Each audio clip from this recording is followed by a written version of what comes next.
Seseorang kelak akan dikumpulkan dengan orang yang dia cintai tatkala dia hidup di dunia.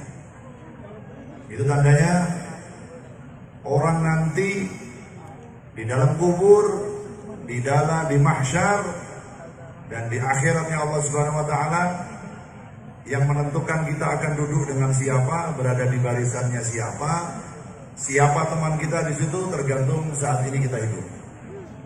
Tergantung malam hari ini dan malam berikutnya. Siapa orang yang paling jenengan cintai di dalam hati? Siapa orang yang selalu kita ingat, mau tidur, bangun tidur, dalam keadaan senang, dalam keadaan susah, siapa yang paling kita cintai dan selalu kita ingat, itu yang akan menjadi sahabatmu, yang akan menjadi temanmu di dalam kubur, di mahsyar, dan di akhiratnya Allah Subhanahu wa taala. Jadi aliasnya, hidup ini di dunia gambaran hidup panjenengan nanti di akhirat. Kalau Anda ingin tahu nasib panjenengan di akhirat seperti apa, lihat hidup jenengan di dunia seperti apa. Karena dunia ini gambaran hidup kita di akhirat. Di dunia Anda berteman dengan orang yang dimurkai oleh Allah, musuhnya Allah, menjalankan larangan Allah, malah meninggalkan perintah Allah, maka di akhirat Anda akan duduk dengan orang seperti itu, aliasnya orang yang mendapatkan murka dari Allah Subhanahu wa taala. Makanya dulu ketika saya pertama kali hadir di IAIN ini, saya pernah berbicara di atas panggung sedikit bahwa hidup di dunia seseorang itu akan selamat atau tidak, akan jadi orang baik atau tidak, di samping bagaimana didikan orang tuanya, yang terpenting juga siapa sahabatnya, siapa temannya, dan apa perkumpulan yang dia duduki, yang dia hadiri di tempat itu. Hati. Karena sahabat, teman itu juga menentukan nasib kita. Makanya orang Arab itu mengatakan manjalis jalis. Sopo wonge sing nunggu karo wong model kaya ngono bakal dadi kaya ngono. Sampean nggak pernah kenal minum-minuman keras, sampean nggak pernah kenal dengan narkoba, tapi kalau sampean bersahabat dan selalu duduk bareng dengan orang yang suka minuman keras dan minum dan suka mengkonsumsi narkoba, lambat laun kita juga akan ketularan seperti ini. Ini karena manusia itu makhluk Allah yang paling gampang berubah-ubah itu adalah manusia. Yang paling cepat berubah itu adalah makhluk namanya manusia. Menungso iku iso urip ning diwai. Buktine di kutub utara itu manusia bisa hidup. Di padang pasir yang panas luar biasa manusia bisa hidup. Di Indonesia yang seperti ini bisa hidup. Di Eropa yang dinginnya luar biasa hidup. Di Afrika yang panas seperti itu orang bisa hidup. Tapi selain manusia, kalau Allah sudah menciptakan dia hidupnya di kutub utara, kaya beruang kutub, gowo nang Solo mati, sumu orang tua. Tapi wong Solo lahir nang Solo, digowo nang kutub utara, tetap urip. Karena manusia itu perubahannya begitu cepat.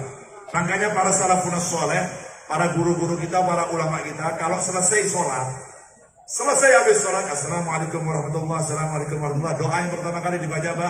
Ya mughalibal qulub tsabbit qalbi. Wahai zat yang bisa membolak-balikkan hati manusia, selalu palingkanlah diriku kepada agamamu, kepada agama Islam, kepada agama yang kau ridhoi. Kenapa? Orang ulama-ulama kita sudah tahu, menungso iku walaupun wis sholat, walaupun wis poso, walaupun wis zakat sergap, sekolah sudah baik, kalau kumpulannya orang nggak baik, dia juga bisa jadi orang nggak baik. Ini menungso, menus kaget dosa. Menus kaget dosa, itu menungso. Makanya kumpulan-kumpulan model seperti malam hari ini dan di kumpulan di pengajian yang lain-lain itu menentukan nasib panjenengan di akhirat seperti apa, itu kumpulan dunia ini. Makanya dengan diadakannya hall, adakannya manakib, adakannya majelis sholawat, itu supaya apa? Hidup kita di akhirat diselamatkan oleh Allah Subhanahu wa taala. Amin. Kita berharap hidup kita di dunia diselamatkan berkat wasilah Rasulullah, berkat wasilah para ulama, para habaib, para kiai, dan kita berharap nanti ketika kita masuk ke liang lahat, kita masuk ke dalam alam barzakh, yang mendampingi kita, yang menjadi sahabat kita di situ adalah para kiai, para habaib, para ulama yang diridhoi oleh Allah Subhanahu wa taala. Amin. Begitu juga tatkala kita dibangkitkan nanti di mahsyar, Yang pertama kali yang kita lihat siapa? Nabi Muhammad SAW. Allahumma. Karena diceritakan di dalam kitabnya para guru-guru kita, para ulama-ulama kita, nanti di mahsyar ada kalanya orang itu dibangkitkan wajahnya berupa hewan. Kenapa? Karena kelakuannya di dunia kayak hewan. Karena hidupnya di dunia gak mau ikut aturannya Allah, hidupnya semena-mena seperti hewan. Maka nanti di mahsyar begitu dibangkitkan tubuhnya tubuh manusia tapi kepalanya berbentuk hewan. Hati-hati, ini hidup ini di dunia ini gambaran hidup jenengan di akhirat. Banyak orang-orang sekarang itu terlalu enteng, gampang. Gampang kau harap mati tobat. Gampang usik nom lah, foya-foya di sehat. Jadi ini Kanjeng Nabi, umat Kanjeng Nabi itu berkisar antara 60 sampai 70 tahun. Nek sampean kenalan wong Jawa ora apa-apa. Kalau sampean punya kenalan dengan malaikat itu nggak apa-apa. Dapat PA dari malaikat Israel. Israel, umur saya berapa tahun? 80, terus kan orang apa? Masalahnya kita tidak ada yang dapat jaminan dari Allah. Itu sirnya Allah, rahasia Allah. Tidak ada yang tahu manusia umurnya berapa. Ada kalanya yang masih muda meninggal dunia. Ada yang kalanya sudah tua, orang mati-mati. Sampai dungannya nyuwun mati dan musyawarah, ya Allah, kalau mau diarai kapan? Orang mau dia. Anak-anakku mati kabeh, putuku mati kabeh, aku saya urip. Ada kalanya nggak bisa dijamin hidup ini. Makanya hidup di dunia ini, ayo pinter-pinter mencari majlis-majlis yang baik, sahabat yang baik, sahabat yang bisa mendekatkan diri kita kepada Allah Subhanahu Wa Taala. Terakhir dari saya mau cerita. Saya mau cerita ini terakhir. Ini tujuh ceramah, ini cerita kejadian nyata. Sahabat saya punya teman dulu. Teman saya itu, yon saya urip iki ora karo-karo. Urip iki koncone iki botol minuman keras. Pokoknya nggak bisa lepas lah dari minuman keras. Satu waktu dia mendatangi saya, dia ingin jadi orang baik. Dia bilang sama saya, Bib, jenengan sakit nulung kula mboten. Kula niki pengin berhenti dari minuman keras, pengin jadi orang baik. Bisa, saya bilang. Syaratnya gampang, tinggal di rumah saya. Ojo tinggal nang omahmu, tinggal nang omahku. Melu aku terus, apa sing tak ngomong aku lakoni, sing aku ngelarang ojo mak lakoni. Oke, siap. Nek sampean betul-betul ingin jadi orang baik. Tinggal di rumah saya 4 bulan. Alhamdulillah selama 4 bulan gak pernah kenal dengan minuman keras. Sholat berjamaah dengan saya, sampai puasa ikut sahur dengan saya, buka puasa bareng sama saya, sholat tarawih berjamaah dengan saya. Menjelang puasa persis 4 bulan. Subhanallah, setelah 4 bulan lebih, satu hari dia hilang. Nah, kemana saya tidak tahu. Saya telepon HP-nya nggak diangkat. Ternyata jam 3 subuh, saya telepon HP-nya ada yang angkat. Yang angkat Brimob. Yang angkat anggota TNI. Bukan Brimob, anggota TNI, kepolisian, tentara yang angkat. Halo, ini mana? Jenengan Habib Bidin, ini teman jenengan saya amankan. Kenapa Pak masalahnya? Masalahnya dia tadi marah-marah dalam keadaan mabuk, ngantem wong. Jadi saya amankan, ini HP-nya dari saya. Ini 4 bulan sholat sama saya terus. Malah satu malam itu dia jalan keadaan. Saya datangi, saya jemput. Saya bawa pulang. Setelah bangun pagi, bangun tidur, dia sadar, saya tanya, "Kowe ini kenapa? Sudah 4 bulan kamu jadi orang baik sama saya begini. Ini dia cerita. Ternyata dia itu hanya didatangi oleh sahabatnya yang lama nggak ketemu.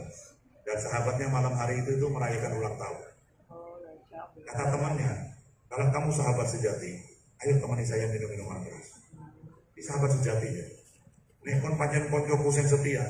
Ayo ini sekarang saya beli minuman keras. Ayo minum bareng-bareng. Demi sahabatnya, dia bilang, demi sahabat saya yang sudah datang jauh-jauh, saya minum minuman keras yang dilarang oleh Allah Subhanahu Wa Taala. Kenapa cerita ini saya sampaikan pada jenengan? Orang kalau ngajak minum minuman keras itu bukan sahabat, itu iblis. Kenapa? Karena iblis sudah berjanji kepada Allah ketika dibuang dari surga ke dunia ini, mengatakan pada Allah, saya akan selalu mengajak anak cucu Adam ini untuk masuk ke dalam nerakanya Allah Subhanahu Wa Taala dengan berbagai macam cara.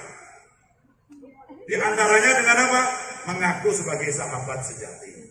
Kami tak kandani. Kalau ada orang mengatakan bahwa sahabat sejati tapi ngajak jenengan mendem, ngajak jenengan menyekutukan Allah, ngajak jenengan berbuat yang tidak diridhoi oleh Allah, tinggalkan orang itu karena itu bukan sahabat.